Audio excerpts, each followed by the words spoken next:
എല്ലാവർക്കും നമസ്കാരം. യൂട്യൂബിലെ ഞങ്ങളുടെ ആദ്യ വീഡിയോയിലേക്ക് എല്ലാവർക്കും സ്വാഗതം. വീഡിയോ ആരംഭിക്കുന്നത് ഞങ്ങളുടെ സ്വന്തം നാടായ മുല്ലശ്ശേരി പറമ്പന്തള്ളി ശ്രീ മഹാദേവ ക്ഷേത്രത്തിൽ നിന്നാണ്. നൂറ്റാണ്ടുകൾ പഴക്കമുള്ള ഈ ക്ഷേത്രം കേരളത്തിലെ 18 തളികളിൽ ഒന്നായി കണക്കാക്കുന്നു. ക്ഷേത്രവുമായി ബന്ധപ്പെട്ട് ചരിത്രത്തോടൊപ്പം ഐതിഹ്യ കഥകൾ കൂടി നിലവിലുണ്ട്. ശിവഭൂതഗണങ്ങൾ ഒറ്റ രാത്രി കൊണ്ട് പണി കഴിച്ച ക്ഷേത്രം എന്ന ഐതിഹ്യം ഇവിടെ നിലനിൽക്കുന്നുണ്ട്. കേരളത്തിൽ പരശുരാമനാൽ പ്രതിഷ്ഠിതമായ 108 ശിവക്ഷേത്രങ്ങളിലൊന്നാണിത്. ധ്യാനഭാവത്തിലുള്ള ശിവനാണ് ക്ഷേത്രത്തിലെ പ്രതിഷ്ഠ. മാടത്തിലപ്പൻ എന്ന പേരിലും ഇവിടുത്തെ മഹാദേവൻ അറിയപ്പെടുന്നു. ഉയരത്തിലുള്ള ശ്രീകോവിലായതിനാലാണ് ഇങ്ങനെ പറയുന്നത്. 21 പടവുകൾ കയറി വേണം ഇവിടെ ശ്രീകോവിലിനടുത്തെത്താൻ.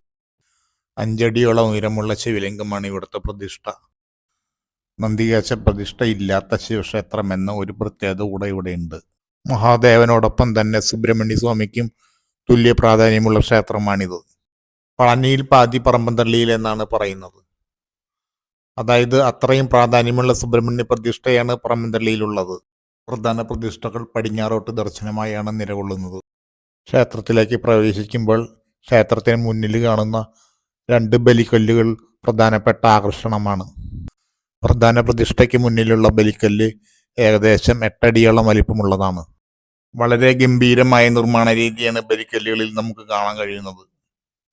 അതുപോലെ തന്നെ ക്ഷേത്രത്തിന്റെ നിർമ്മാണ രീതിയും എടുത്തു പറയേണ്ടതാണ്. വളരെ പുരാതനമായ രീതിയിലുള്ള തച്ചുശാസ്ത്രപ്രകാരം നിർമ്മിതമാണ് ഈ ക്ഷേത്രം.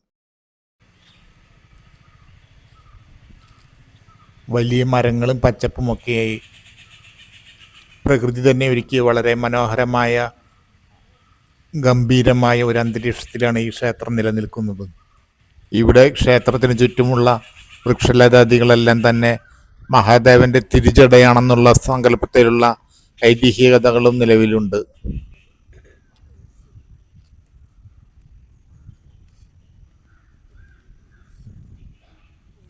മഹാദേവന്റെ ശ്രീകോവിലിന്റെ വടക്ക് ഭാഗമാണ് നമ്മൾ കണ്ടുകൊണ്ടിരിക്കുന്നത്.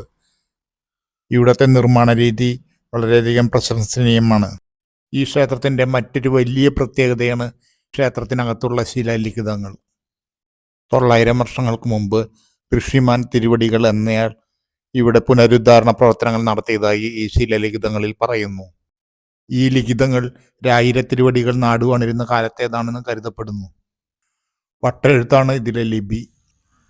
ഈ ശിലാലിഖിതങ്ങൾ ഇതുവരെ പൂർണ്ണമായി വായിച്ചെടുക്കുവാൻ സാധിച്ചിട്ടില്ല. ഇവിടെ നിന്ന് കിട്ടിയ ഈ വട്ടെഴുത്ത് ശില ക്ഷേത്രത്തിന്റെ ചരിത്രപരമായ പ്രാധാന്യം വർദ്ധിപ്പിക്കുന്നു. ആദ്യകാലത്ത് 21 ഇല്ലക്കാരുടെ കീഴിലായിരുന്നു ഈ ക്ഷേത്രം നിലനിന്നിരുന്നത്. ഇന്ന് ഈ ക്ഷേത്രം ആഴ്വാഞ്ചേരി തമ്പ്രാക്കളുടെ ഊരായ്മയിലാണ് ഉള്ളത്. ശിവരാത്രിയും ഷഷ്ഠിയുമാണ് ഈ ക്ഷേത്രത്തിലെ പ്രധാനപ്പെട്ട ആഘോഷങ്ങൾ.